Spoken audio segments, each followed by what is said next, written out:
Decorridos alguns minutos, atingíamos pequena propriedade rural povoada de arvoredo acolhedor.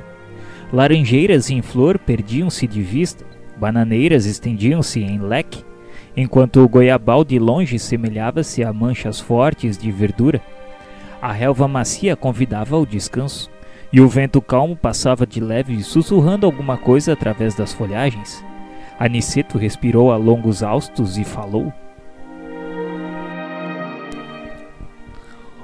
Os desencarnados, embora não se fatiguem como as criaturas terrestres, não prescindem da pausa de repouso.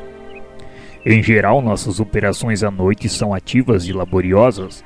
Apenas 1/3 dos companheiros espirituais em serviço na crosta conserva-se em atividade diurna. Aliás, isso é razoável. O dia terrestre pertence com mais propriedade ao serviço do espírito encarnado. O homem deve aprender a agir testemunhando compreensão das leis divinas. Pelo menos durante certo número de horas deve estar mais só com as experiências que lhes dizem respeito. O dia e a noite constituem para o homem uma folha do livro da vida. A maior parte das vezes a criatura escreve sozinha a página diária com a tinta dos sentimentos que lhe são próprios, nas palavras, pensamentos, intenções e atos, e no verso, isso é, na reflexão noturna, ajudamo-la a retificar as lições e acertar as experiências quando o Senhor nos permite.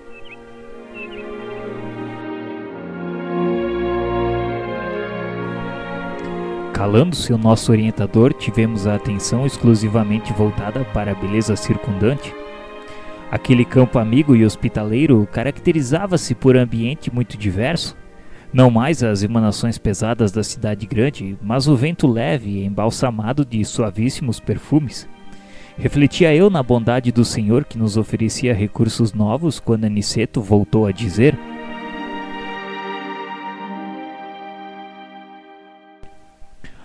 A natureza nunca é a mesma em toda parte. Não há duas porções de terra com climas absolutamente iguais. Cada coluna, cada vale possui expressões climatéricas diferentes. É forçoso reconhecer, porém, que o campo em qualquer condição no círculo dos encarnados é o reservatório mais abundante e vigoroso de princípios vitais.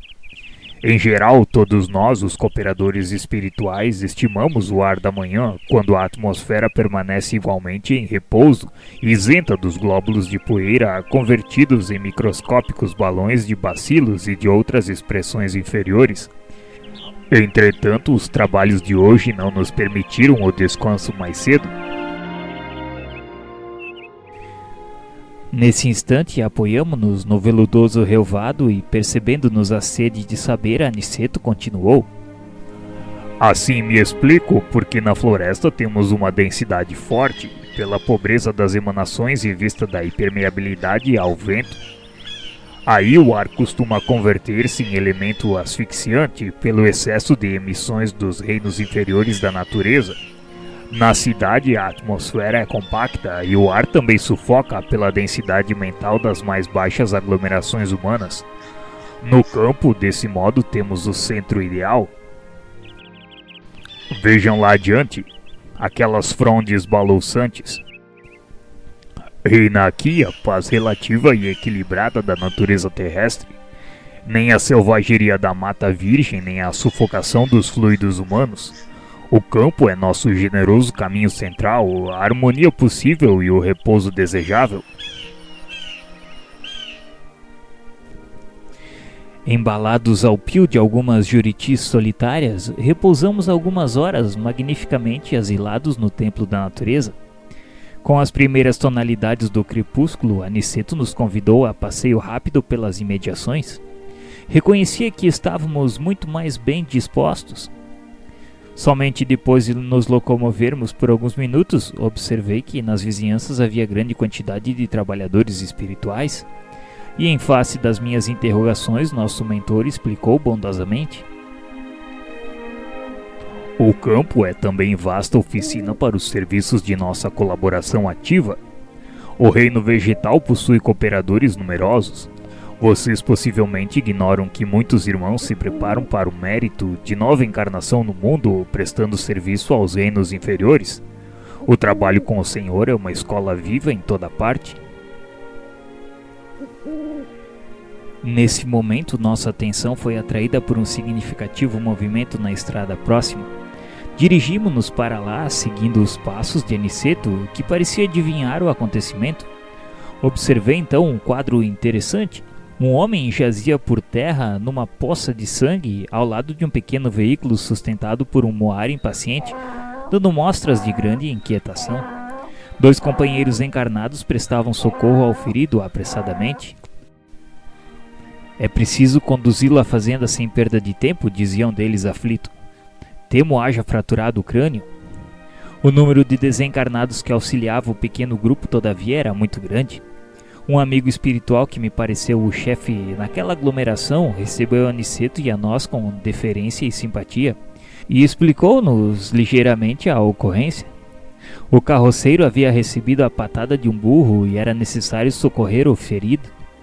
Serenada a situação, vi o referido superior hierárquico chamar um guarda do caminho interpelando. E como ele permitiu semelhante acontecimento, pois aquele trecho da estrada estava à sua responsabilidade direta, o subordinado de nome Glicério, respeitoso, considerou sensatamente. Fiz o possível por salvar esse homem, que aliás é um pobre pai de família. Meus esforços foram improfícuos pela imprudência dele. Há muito procuro cercá-lo de cuidados sempre que passa por aqui. Entretanto, o infeliz não tem o mínimo respeito pelos dons naturais de Deus. É de uma grosseria inominável para com os animais que o auxiliam a ganhar o pão. Não sabe se não gritar, encolerizar-se, surrar e ferir. Tem a mente fechada às sugestões do agradecimento. Não estima senão a praga e o chicote. Hoje, tanto perturbou o pobre moar que o ajudava, tanto o castigou que pareceu mais animalizado.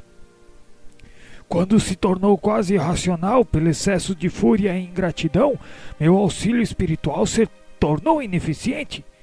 Atormentado pelas descargas de cólera do condutor, o burro humilde o atacou com a pata.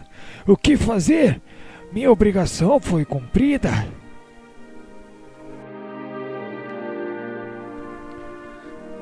O superior, que ouvia atenciosamente as alegações, respondeu sem hesitar que ele tinha razão. E como dirigisse o olhar a Aniceto, desejando aprovação, nosso orientador afirmou: Vamos, auxiliemos o homem enquanto esteja em nossas mãos, cumpramos nosso dever com o bem, mas não desprezemos as lições. Esse trabalhador imprudente foi punido por si mesmo. A cólera é punida por suas consequências. Ao mal segue-se o mal. Se os seres inferiores, nossos irmãos no grande lar da vida, nos fornecem os valores do serviço, devemos dar-lhe por nossa vez os valores da educação. Ora, ninguém pode educar odiando nem edificar algo de útil com a fúria e a brutalidade. Como o homem comum, nosso pobre amigo sofrerá muitos dias chumbado ao leito. Entre as aflições dos familiares, demorar-se-á um tanto a restabelecer o equilíbrio orgânico. Mas com o Espírito Eterno recebeu agora uma lição útil e necessária. Eu estava altamente surpreendido e reparei na grande serenidade do nosso orientador e comecei a compreender que ninguém desrespeita a natureza sem o doloroso choque de retorno a todo tempo.